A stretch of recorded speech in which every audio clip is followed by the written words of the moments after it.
Everyone, स्वागत है आप सभी का हमारे YouTube चैनल श्याम ट्यूटोरियल्स में। आज हम लोग संयुक्त भर्ती 2018 में रीजनिंग यानी तर्क शक्ति से जो 30 क्वेश्चन पूछे गए थे उसमें से हम लोग पहले दो भाग में बहुत सारे 15-20 क्वेश्चन के आसपास पढ़ चुके हैं।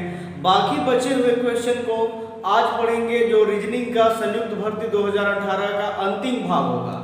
इसके बाद आगे 40 क्वेश्चन जो है हिंदी में पूछे गए हैं, उन सबको भी आगे भाग में पढ़ेंगे। तो आज जो पूछा गया प्रश्न है संयुक्त भर्ती 2018 में, बहुत सारा प्रश्न पढ़े और अलग अलग चैप्टर से संबंधित पढ़े। आज जो प्रश्न पूछा गया है जिसमें से एक प्रश्न आपका कोडिंग डिकोडिंग यानी कूट भाषा सांकेतिक भाषा से संबंधित है। इसके अलावा 2 क्वेश्चन डाइस यानी पासा से संबंधित है और भी 2-3 प्रश्न जो है वो ब्लड रिलेशन से संबंधित है।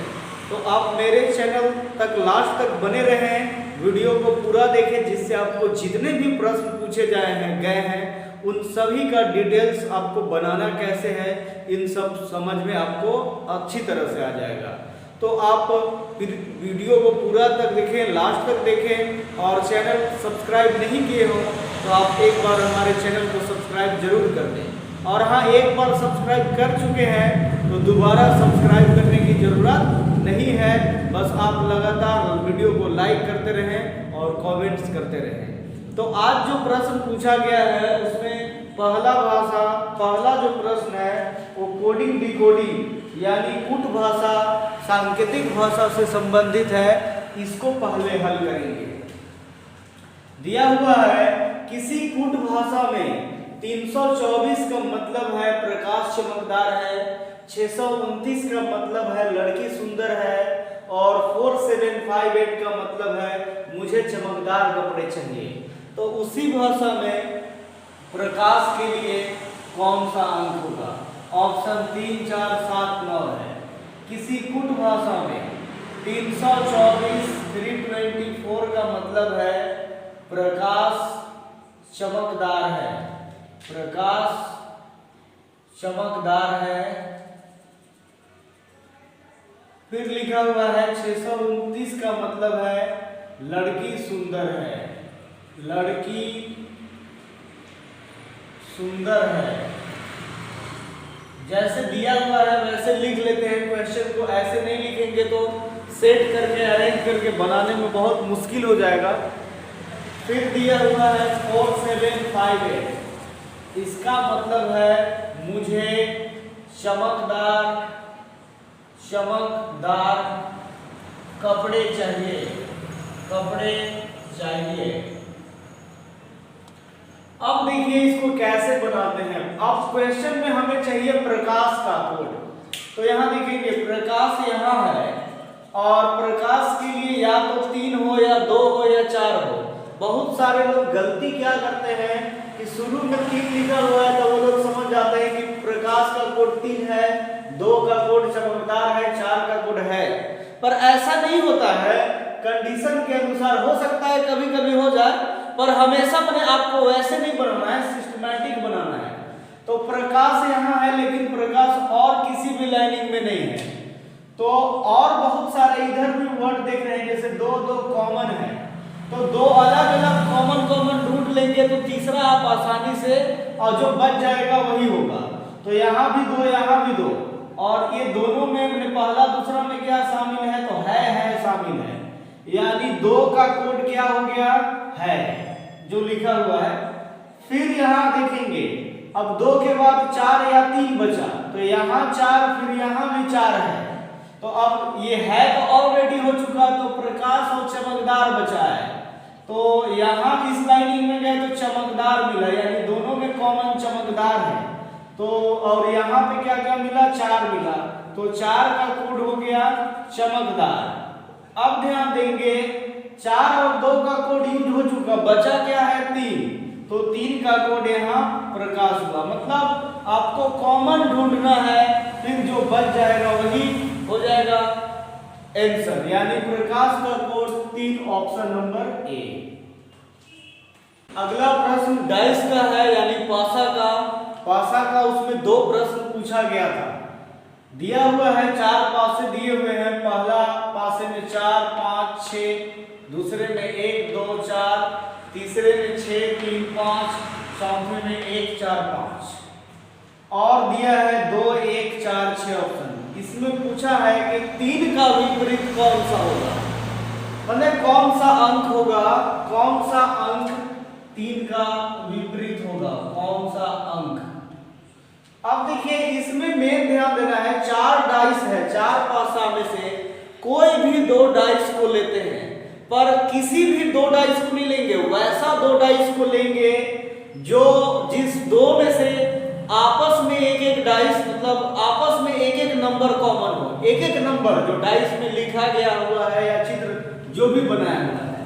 तो यहाँ देखिए पहला डाइस में यहाँ 4 5 6, यहाँ 4 1 2, मतलब डाइस 1 और 2 लेने पर, 1 और 2 को लेने पर, क्यों अब 1 और 2 लिए, तो क्या यहाँ पे सिर्फ एक ही संख्या जो दिया है, मतलब 4 यहाँ भी है, 4 5 6, फिर यहाँ भी 4 1 2 है, तो पहला और दूसरा लेंगे, उसके बाद आसानी से हम लोग बना लेंगे। जैसे पहले डाइस में मान के चलिए प्रॉब्लम है, तो आप डाइस बना भी लीजिए एक बार और समझने के ख्याल से।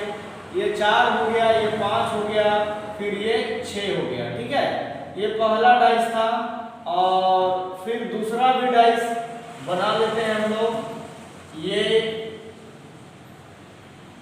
इसमें लिखा था 1 2 4, तो कॉमन क्या है यहाँ 4 4, एक कोई भी संख्या कॉमन मिले तभी लेंगे, यदि एक से ज्यादा मिले तो नहीं लेना है, माने 2 मिले तो भी नहीं लेना है, सिंगल कॉमन, चाहे पहला दूसरा डाइस मिले या पहला तीसरा मिले या पहला चौथा मिले, माने कोई भी 2 डाइस, तो यहाँ पहला ही दूसरा मिल गया।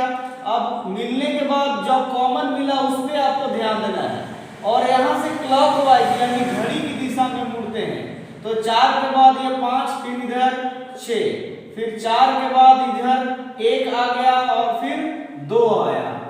अब बोलता है ना कि 3 का विपरीत कौन सा अंक होगा। ध्यान देंगे, बहुत सारे लोगों का कंफ्यूजन यहाँ पे होने लगता है कि सर 3 तो कहीं है नहीं, लेकिन एक ही संख्या है जो 2 बार लिखा गया है, यानी 4 का विपरीत में कोई अलग संख्या होगा। 5 का तो 1 ठीक है, 6 का 2, लेकिन अब देखिए यहाँ पे 1 हो चुका, 2 लिख चुके, 4 5 6 लिख चुके, तो 3 बचा है, यानी 4 का उल्टा क्या होगा, तो 3 होगा। जब भी दोनों संख्या ऊपर नीचे सेम आए, और ये लिखने का कॉन्सेप्ट है इसलिए ऐसा आता है, तो यहाँ पे बचा हुआ जो संख्या होता है इन सब के अलावा वो संख्या उल्टा हो जाएगा। तो या फिर ऐसे में दिक्कत है तो ऑप्शन को भी देखेंगे। अब ये 2 दिया है, तो 2 तो उल्टा 6 का है, यानी होगा नहीं, 1 तो 5 का उल्टा है, होगा भी नहीं, और 3 का विपरीत, 3 तो हमें पता ही नहीं चल रहा है कि कहाँ है, यानी 4 4 है, यानी 3 का विपरीत यही होगा, और 6 तो होगा ही नहीं क्योंकि 6 2 का उल्टा है, तो बच क्या गया 4, तो उस आधार पर 3 का विपरीत 4 हो जाएगा। ऑप्शन से भी निकाल सकते हैं, क्योंकि 2 6 का उल्टा है, और 1 5 का, फिर 6 भी 2 का उल्टा है, तो 4 का उल्टा क्या होगा 3 होगा, यानी 3 का उल्टा 4, यानी ये आंसर होगा। अगला प्रश्न है, जो भी ये भी डाइस यानी पासा से संबंधित है। किसी पासे की 3 अवस्था निम्न है, विपरीत कोरों में बिंदुओं की संख्या का योग 7 है। विपरीत मतलब एक दूसरे का जस्ट उल्टा रहेगा तो 7 होगा। संख्या 7 है यदि सभी में नीचे की कोर में विषम अंक हो, मतलब एक खाली दिया है लेकिन इसका बोलता है कि नीचे में विषम हो, मतलब पासा में तो दिखता 3 ही है लेकिन टोटल 6 होता है, तो नीचे का बोलता है 3 हो, तो बताइए पासे के ऊपरी भाग के कोरों में बिंदुओं की संख्या का योग क्या होगा। यहाँ 5 दिया है, ये 6 है, ये 2 है, ये 6 है, ये 6 है और ये 5, ये ऊपर तीनों में खाली है, और 4 ऑप्शन दिया हुआ है।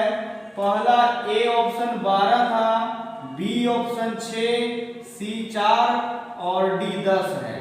अब ये 4 ऑप्शन में कौन सा होगा, ध्यान दीजिए क्या बोला है कि 2 विपरीत जोड़ने से क्या होगा 7 होगा, 2 विपरीत 7 होगा। तो यहाँ ध्यान देंगे, ये दिख तो सामने 5 रहा है, तो 5 का विपरीत क्या होगा 2, ठीक है। फिर यहाँ एक 6 दिख रहा है तो 6 का विपरीत क्या हो जाएगा 1, तब होगा 6 और 1 7। अब यहाँ पे ध्यान देना है, ये ऊपर है खाली, अब तो उसका नीचे भी होगा, यानी इसमें ध्यान देना है ऊपरी भाग के योग निकालना है। और बोलता है कि यदि सभी में नीचे का विषम हो ना, नीचे का विषम हो तो आप यहाँ ध्यान देंगे 1 2 6 5 यूज हो चुका है तो 3 और 4 ही है हमारे पास, बचते हैं नंबर कितने 3 और 4 बिंदी, मतलब तो 3 और 4 बिंदी होंगे। तो इसमें से बोलता है कि ऊपरी भाग में, मतलब बताइए पासे के ऊपरी भाग के कोरों में बिंदुओं की संख्या यदि सभी में नीचे विषम हो, मतलब जो इसका नीचे वाला हालांकि यहाँ दिख नहीं रहा है लेकिन हम लोग मान रहे हैं नीचे वाला, तो नीचे वाला हो जाएगा 3, और क्योंकि विषम बोला है तो वहां पे बच रहा है 3 और 4 ही 2 नंबर, तो 3 नीचे होगा तो ऊपर में 4 होगा, यानी ये इसका ऊपर निकल गया, यानी ये 4 बिंदु आएगा। 4 बिंदु मतलब 4 नंबर समझिए, ये पहला कंडीशन हुआ। और सब में ऐसे ही है, तो यहाँ 2 दिया हुआ है तो 2 का उल्टा भी 5 होगा तब 7 होगा, ये 6 है तो 6 बिंदु दिया हुआ है तो 6 का उल्टा भी 1 होगा तब 7 होगा। अब फिर से क्या बचा तो 3 और 4, और नीचे क्या बोलता है विषम, तो नीचे 3 होगा तो ऊपर सम यानी 4 होगा तभी 7, यानी यहाँ भी 4 ही आएगा, ठीक है ना, मतलब 4 बिंदु। अब नीचे लास्ट में वाले को भी कॉन्सेप्ट को चेक कर रहे हैं, तो इसमें एक साइड 6 है और 5 है, तो 6 में हम लोग 1 जोड़ेंगे तभी 7 होगा, विपरीत मतलब 1 जोड़ेंगे मतलब वो विपरीत वाला, भले नहीं दिख रहा है लेकिन उसका ऑपोजिट। यहाँ पे भी 5 बिंदु है तो अगला विपरीत 2 होगा यानी 7। अब बचा यहाँ पे भी 2 ही नंबर 3 और 4, तो नीचे 3 होगा यानी ऊपर 4, तो 3 और 4 7, मैंने जो बोल रहा था ये 4 और ये 4 आएगा, यानी टोटल ये 4 बिंदु यहाँ होगा, तो कुल 4 + 4 यानी 4 बिंदु मिलाकर यहाँ ऐसे नॉर्मली चित्र बनाएंगे, लेकिन उतना यहाँ सिर्फ लिखना है इसलिए हम लोग समझ गए। तो 4 यानी टोटल कितना हो जाएगा 12, आंसर ऑप्शन ए, ठीक है ना, आसानी से। प्रश्न है ये ब्लड रिलेशन से संबंधित है। किसी चित्र को देखते हुए किसी व्यक्ति ने अपने दोस्त से कहा, वह लड़की मेरे पिताजी की पत्नी के एकमात्र पुत्र की बेटी है, तो बताइए कि उस लड़की का उस व्यक्ति से क्या संबंध है। 4 ऑप्शन है, पुत्री, बहन, माता, भतीजी, भांजी।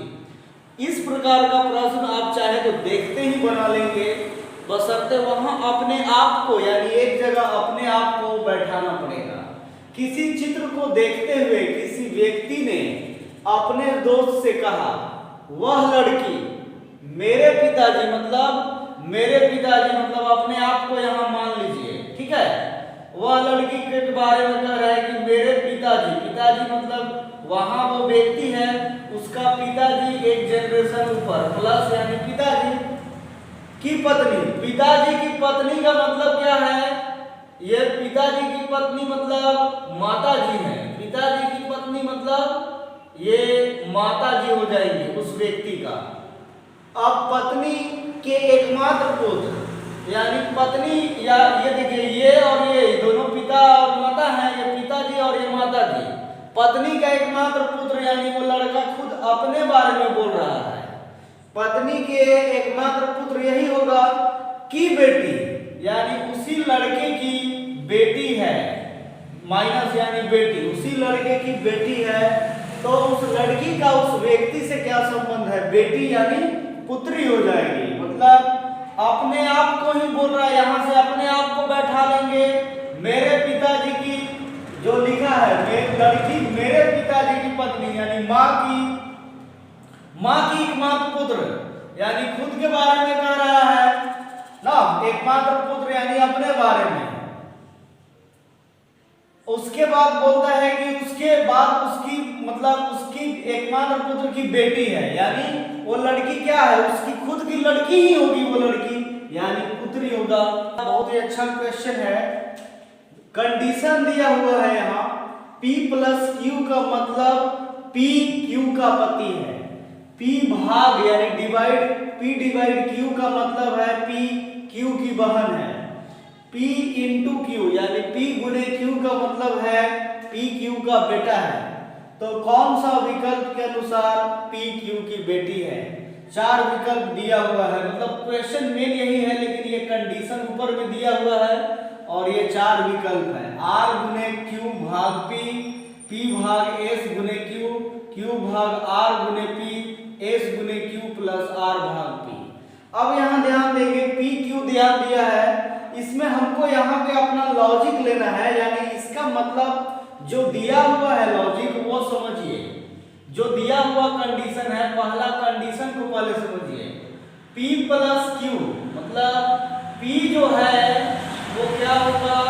Q का पति होगा। P Q का पति होगा, पति यानी प्लस, पत्नी होगी तो माइनस, और कपल यानी पति पत्नी के लिए डबल एरो लिख दिए, और जो लड़का होगा वो प्लस और जो लड़की होगी उसके लिए माइनस लिखते हैं। ये कंडीशन है प्लस का मतलब, ठीक है ना। और मतलब जो सवाल में दिया है प्लस सेंस में, तो उसका मतलब ये है। अब डिवाइड Q का मतलब है P जो है वो Q की बहन है। P जो है वो Q की बहन है, यानी इसके अनुसार Q की बहन है ये P। अब ये भाई है कि बहन है ये कंफर्म नहीं है, लेकिन P का जेंडर कंफर्म है कि P बहन है। मतलब ये कौन सा वाले कंडीशन से? तो डिवाइड जब रहेगा तब के अनुसार। ध्यान देंगे तीसरा जो कंडीशन है गुना, इसमें बोला है P Q का बेटा है। P जो है वो Q का बेटा है, यानी ये बेटा है। अब लेकिन इसका कंफर्म नहीं है पिता है कि माँ, क्योंकि बेटा या तो पिता का होता है या माँ का, लेकिन कंफर्म नहीं है। और यहाँ पे मल्टीप्लाई का ये कॉन्सेप्ट था, तो उसी के अनुसार हम लोगों को बनाना है। ध्यान देंगे यहाँ पे थोड़ा स्पेस कम हो जाता है, पर कोई दिक्कत नहीं है। पहला विकल्प के अनुसार चलते हैं ना। इसमें R गुने Q भाग P दिया है। देखिए बोलता है कि कौन सा विकल्प के अनुसार P जो है वो Q की बेटी है, मतलब Q या तो माँ हो या पिता हो, लेकिन P बेटी होगी, मतलब इस टाइप का आना चाहिए। तो R गुने Q दिया है, ये गुना वाले का हम लोग ध्यान देंगे। तो जो गुना वाले का मतलब है R गुने Q, यानी यहाँ देखिए गुना का मतलब होता है बेटा है, यानी Q का बेटा जो है इसके अनुसार ये R हो जाएगा। ये बेटा है यानी प्लस, इसका जेंडर कंफर्म नहीं है कि लड़का है या लड़की। इसके बाद फिर क्या है? डिवाइड वाले में बोलता है कि ये बहन है, ठीक है ना, ये बेटा है, और फिर बोल दिया सेम टू सेम Q भाग P। अच्छा सॉरी, इसमें फिर होता है P Q की बहन है, मतलब इसकी बहन है R, यानी इसकी जो है बहन Q भाग P। तो इसमें बोलता है भाग का मतलब बहन, यानी शुरू वाली बहन, तो इसमें Q बहन है किसका? तो P का बहन है, यानी ये लड़की। तो अब इसमें बोलता है कि कौन, जो पूछा था कौन सा अनुसार P जो है वो Q की बेटी है। तो यहाँ तो बहन भाई हो रहे हैं, बेटी तो आएगा नहीं, यानी पहला ऑप्शन गलत हो जाएगा। चित्र के अनुसार बनाए। अब दूसरा ऑप्शन बी को लेके बनाते हैं। इसमें दिया है P भाग S गुने Q। ध्यान देंगे हम लोग जान रहे हैं, यहाँ भी देखिए या यहाँ पे भी कहीं पे भी देख दीजिए P भाग Q। P मतलब शुरू वाला है, तो यहाँ भी P शुरू में ही है जो रहे। तो इसमें के अनुसार ये दोनों क्या है? पति पत्नी बताते हैं ना, मतलब P भाग है, सॉरी भाग है P भाग S। तो भाग वाले का मतलब है यहाँ भी ये शायद पति पत्नी का था, यानी पत्नी तो ये पति, तो इसमें भी भाग है, मतलब P सॉरी यहाँ P भाग Q का मतलब है P जो है वो Q की बहन है। P भाग Q का मतलब है P Q की बहन है। तो यहाँ P भाग S मतलब P जो है वो S की बहन है, S की बहन, लेकिन S भाई है कि बहन पता ही नहीं है। आप देखिए यहाँ पे हम लोग पति पत्नी के लिए सिंगल एरो लिखिएगा, और और भाई बहन के लिए डबल एरो, इसी में कंफ्यूजन हो रहा है। तो P भाग Q का मतलब हुआ ये P S की बहन, यानी P भाग S यहाँ इससे मर्ज किए।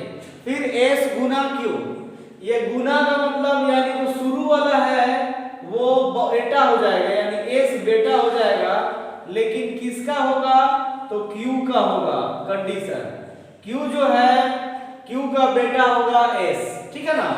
तो ये बेटा हो गया।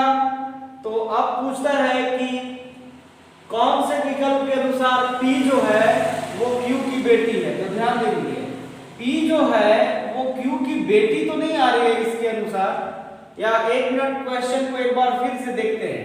P भाग S गुने Q है, भाग का मतलब होता है P Q की बहन, यानी भाग मतलब ये बहन है, किसकी S की बहन है, इसका अभी जेंडर कंफर्म नहीं था। और S गुने Q, गुना का मतलब होता है बेटा, यानी S बेटा है Q का। यहाँ ध्यान देंगे, S बेटा है यानी ये लड़का है, लेकिन ये कोई भी होता है, पुरुष भी महिला भी, लेकिन P तो बेटी ही होगी क्योंकि चाहे वो लड़का हो या लड़की, यानी ये इसका ये बेटा हो बेटे की बहन यानी बेटी होगी। तो ऑप्शन नंबर बी सही है, इसको टिक करेंगे। मतलब जैसा बोले वैसा 4 विकल्प में से एक कोई रहेगा, आपको बारी बारी निकालना होगा। तो ये ब्लड रिलेशन के क्वेश्चन पूछे गए थे। इस टाइप के और भी प्रश्नों से जुड़े रहने के लिए, मतलब और भी प्रश्नों की जानकारी के लिए हमारे चैनल श्याम ट्यूटोरियल से लगातार आप जुड़े रहें। आज ये रीजनिंग का अंतिम भाग हो गया जो संयुक्त भर्ती 2018 में पूछा गया था। उसके बाद आगे आने वाले एग्जाम जैसे और भी मान लीजिए पीएससी का हो गया, पटवारी का, उसमें भी आगे मैथ्स रीजनिंग का अपलोड करेंगे। उससे पहले अभी हम लोग उसके बारे में, जैसे कल से हिंदी का जो संयुक्त भर्ती 2018 में पूछा गया प्रश्न है, उस प्रश्नों को हल करेंगे। तो हमारे चैनल श्याम ट्यूटोरियल से आप लगातार बने रहें।